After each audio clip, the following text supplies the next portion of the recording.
안녕하세요. 안녕하세요. 안녕하세요. 반갑습니다.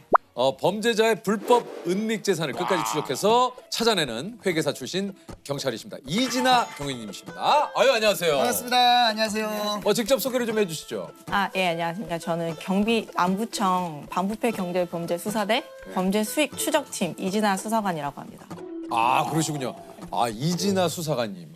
뭔가 등장하는 포스부터 뭔가 좀 예사롭지 않았는데 회계사 특채로 경찰이 되신 거예요? 네네. 이게 있습니까, 이런 게? 한 18년도, 19년도부터 회계사 공채가 이제 시작이 됐고 1기에서 저는 이제 2기로 들어가게 됐습니다. 그렇군요.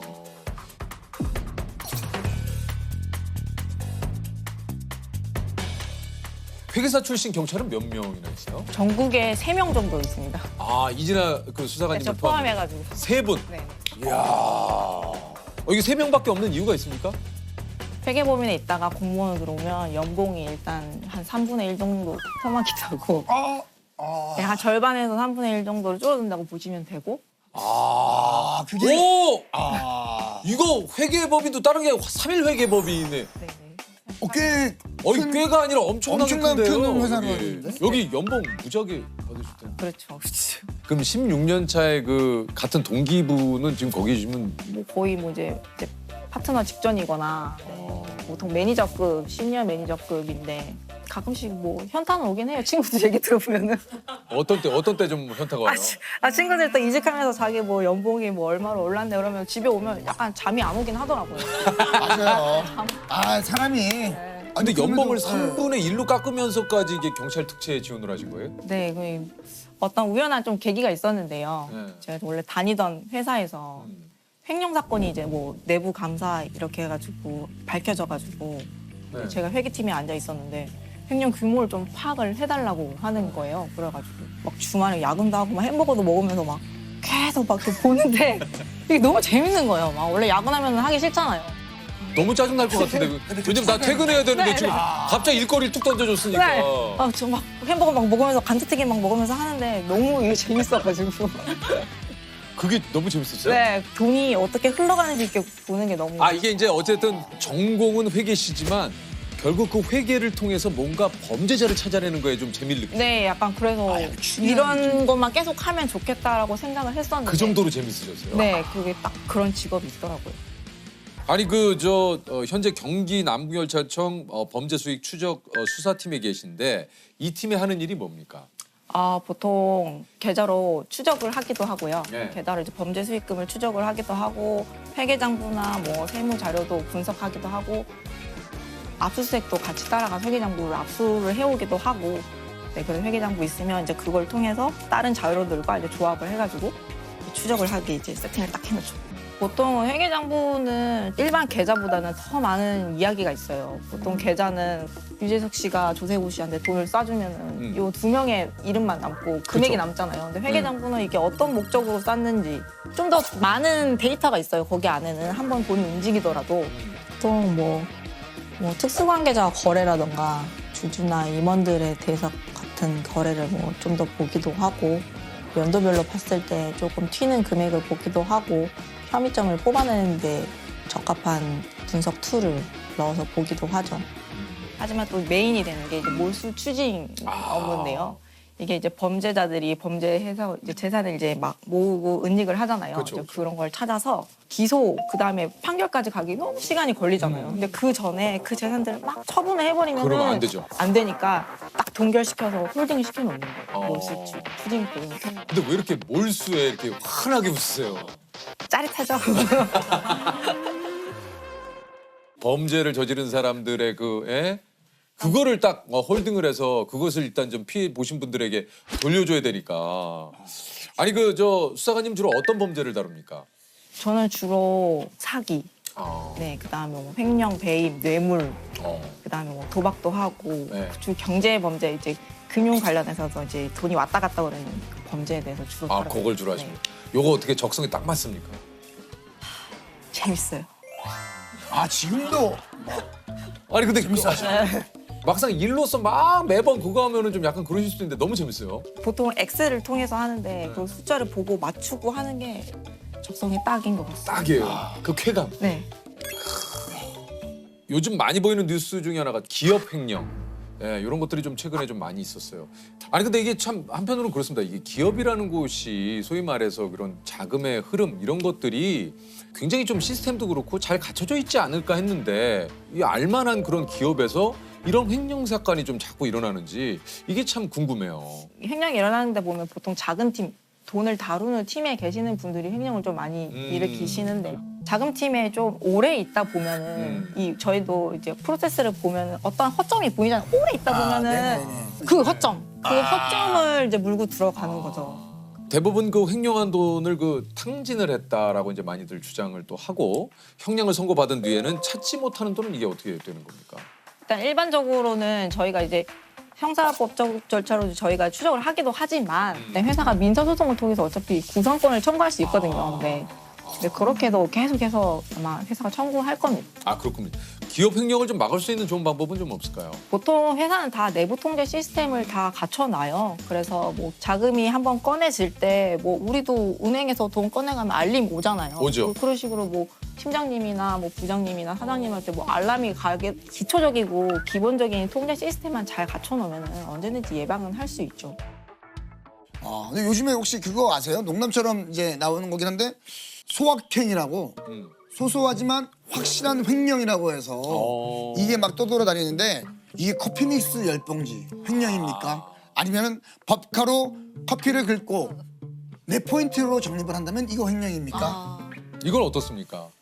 이론상 형법일 수 있죠. 타인의 재산이니까. 그렇지만 비례의 원칙이라는 게 있잖아요. 이게 어느 정도까지는 조그마한 것도 다 처벌을 하면은 그쵸. 네, 사회적으로 손실이죠. 자기가 약간 껌직하면 안 하는 게 맞아요. 그럼요.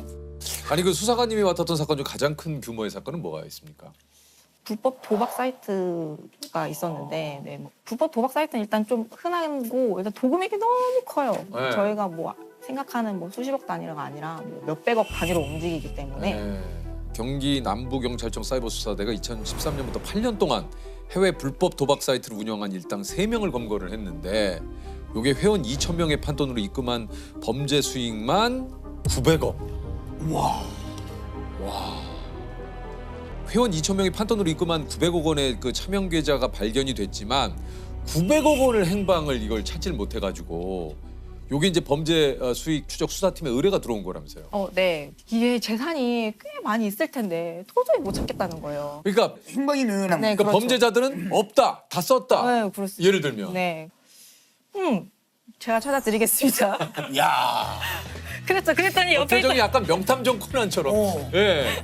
옆에 있던 팀원들이 그렇게 호언장담하면 어떡하냐고 못 찾으면 어떡하냐고. 근데 찾았어요? 네, 찾긴 찾았어요. 어떻게 찾았어요? 보통 도박 사이트 같은 경우에는 이제 자금 세탁을 많이 하거든요. 아, 그렇겠죠. 계좌를 또 계속 열기도 하고 주변 사람들도 분석할 자료가 너무 많아요. 주변 관계도 분석을 해야 되고 뭐 압수수색해서 온 서류들도 챙겨서 봐야 되고 그렇게 해가지고 어떤 딱 한 포인트 그 실마리 하나만 딱 하나 찾아서 그 실마리를 어디서 찾았습니까? 계속 보다 보면은 특정 인물이 보여요. 그 수사 자료에서 중요했던 인물 이런 사람들이 보이니까 그렇게 물고 들어가고 해서 딱 열었는데 외제차 이런 것도 나오고 그 사람 명의로. 네, 그리고 네. 부동산도 나오고 네, 뭐 여러 개. 그리고 아무리 범죄 은닉 자금을 뭐 자금 세탁을 하고 뭐 이 사람 통장에 넣었다 네, 뺐다가 그렇죠. 뭐 다른 걸로 네, 한다 그렇죠. 하더라도 반복적으로 뭔가 이상한 한 인물이 네. 드러난다는 네, 얘기군요. 그렇죠. 결국에 드러나요. 최초에 가지고 있는 계좌 뭐 몇 개로부터 시작해가지고 쭉쭉 2차, 3차 계좌를 계속 열기는 하죠. 그러면서 좀 더 혐의점이 높은 사람들의 계좌를 집중적으로 보기도 하고 계속 가지를 뻗쳐 나가는 거죠. 그 기간별로 가장 뭐 많이 만났던 사람이라던가 친한 뭐 친인척들 보기도 하고 네 그런 식으로 계속 조사를 하는 거죠. 그러면 이제 그 이 찾은 90억 원은 어떻게 되는 겁니까? 보통 이렇게 피해 재산이었는 경우에는 피해자한테 이제 나중에 아. 환불을 돌려주기는 하지만 네. 뭐 이런 불법 재산 같은 경우에는 이제 국가가 다시 귀속을 하죠. 이거는 그냥 국가로 귀속이 네, 되는군요. 이게 좀 그 범죄자들의 은닉 수법도 트렌드를 좀 따라간다 그래요. 그렇죠. 왜냐면 이게 경제 상황이랑 맞물려 있는데 한장 우리 코인 막 부음 있을 때는 범죄자들도 코인에 넣어요. 아 그래요? 범죄 수익금 100만 원 집어넣는데 뭐 그게 10배 되기도 하고. 수익이 생기겠구나. 네네네. 네. 그 수익이 생겨도 애초에 유리한 자산은 범죄 자산이기 때문에 그 모든 것도 다 다 수익까지. 가져올 수 있어요. 피해자가 26만 명이나 됐던 사건도 있었다고 그래요. 26만 명이요. 다단계 사기 같은 경우인데, 네, 뭐 이게 온라인을 통해 가지고 어떤 뭐 사업을 해서 너희들한테 이제 수익을 다시 돌려주겠다 이런 식으로 접근해 가지고 뭐 원금 보장, 뭐 고수익 이런 걸 이제 내세워 가지고 사람들 이제 끌어모아 가지고 그러니까요. 네 그런 게 되게 많습니다. 근데 처음에는 이게 수익을 또 꼬박꼬박 이걸 또 챙겨주니까. 네, 처음에는 이제 주는 것처럼 하는데 이제 점점 주는 수당이 이제 밀리기 시작하고 안 되겠다 싶어서 원금을 빼달라고 하면은 그때는 날라버려요.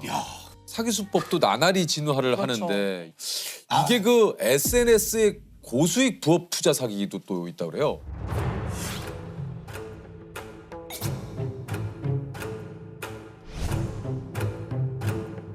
맞아요. 저도 항상 이렇게 뭐 추천 이렇게 오는데 뭐 이런 게 많아요. 100% 원금 보장, 뭐 100% 수익 창출 이렇게 해가지고 오는데 사실 이거는 어떠한 실체도 없고. 맞아요. 네, 우리가 이것만 봐가지고는 이거는 뭐 그래픽 이걸로 다 할 수 있잖아요, 저희. 그러니까 이제 우리가 저런 거에 현혹이 네, 돼요. 이런- 이렇게 그쵸. 금융자산관리사, 국제공인재무설계 막 이러니까 어떤 단체인지 모르지만 상당히 이 사람이 대단한 사람인 것 같은 느낌이. 근데 저게 실제로 저랬는지 아닌지가 확인이 안 되는 그렇죠. 건데. 어떠한 법인인지도 모르고 그다음에 사업 구조도 모르고 또 이 사람이 누군지도 모르잖아요. 맞아요. 가족한테도 돈 안 맡긴다는데 원금 수익 보장해준다 그러고 고수익 창출해준다 그러면 일단 믿으면 안 돼요. 아니라고 보시면 되죠. 나는 안 그럴 거야 하지만 나도 모르게 당하는 경우가 진짜 있어요. 그럼요. 이런 건 중요합니다. 특히 조심해야 할 사기 수법들 뭐가 좀 있을까요? 그 요즘엔 뭐 인공지능 시대다, 뭐 AI 시대다, 블록체인 시대다 막 이러면서 사람들 막 이렇게 현혹을 하는 사기꾼들이 있어요. 네. 이런 거 투자하면은 이제 몇 배로 수익을 벌 수 있어요. 이런 식으로 하는 건데 그냥 돈만 가져가는 거죠. 진짜 이게 이런 수법에 좀 속지 않을 수 있는 방법 좀 없습니까, 수사관님? 일단 세상에 공짜는 없습니다. 맞아요. 공짜는 없고 쉽게 벌 수 있는 돈은 없고요. 맞아요. 네, 항상 현혹되지 마시고요. 아니 근데 저는 이제 기본적으로 그런 생각이 좀 들어요. 그러니까 뭐냐면 뭔가 뭐 몇 배 수익을 보장을 한다, 뭐 한다. 이거 남한테 알려주고 싶지 않지 않아요? 그렇죠. 이거 만약에 그런 게 진짜 확실한 게 있다면 나와 내 주변 사람들만 알아가지고 그 수익을 챙기겠지. 옛날부터 사기꾼이란 직업은 고대 시대 때부터 있었을 거예요. 그렇겠죠. 근데 그 안에 있는 아이템이 장판이냐 코인이냐 이렇게 아이템만 바뀔 뿐이지 네. 수법은 거의 다 이렇게 비슷하죠. 아니 진짜 그렇거든요.